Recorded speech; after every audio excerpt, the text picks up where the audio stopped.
بسم الله الرحمن الرحيم. السلام عليكم ورحمة الله وبركاته. أحبائي وأعزائي متابعين قناة المهندس أحمد عاطف الصعيدي، أهلا ومرحبا بكم. موضوعنا النهاردة يا شباب بإذن الله تعالى هعلمك إزاي هتعمل لمبة، واللي هي اللي هتقيس بيها قاعدة السلكونات لجميع أنواع السيارات. تمام، هنوريكم النهاردة يا شباب قاعدة السلكونات دي بتتقاس إزاي.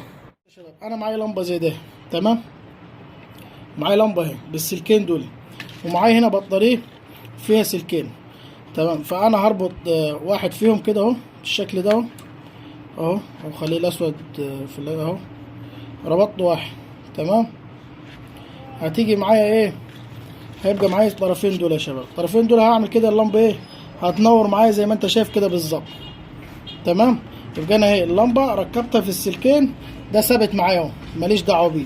هيبقى معايا دول كده، هجرب كده اللمبة تشتغل كأني بوصل اللمبة.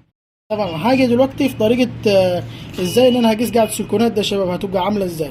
تمام، اول حاجة دي بتتقاس معايا، بتقاس جزء الكهرباء، وبعد كده بتقاس الارض.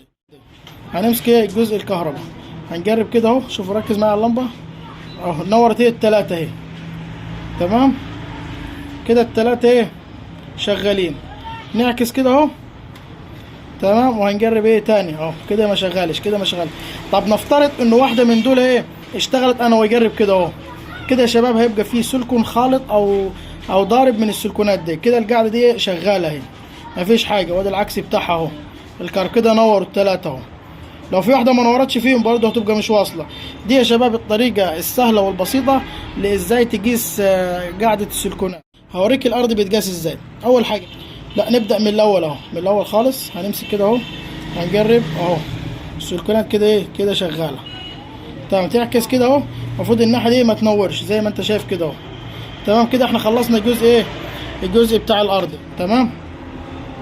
وبكده يا شباب الفيديو بتاعنا النهارده يكون خلص. لو عجبك الفيديو ما تنساش تدعم قناتي باللايك والاشتراك. شكرا والسلام عليكم ورحمة الله وبركاته، وانتظروني في القادم بإذن الله تعالى.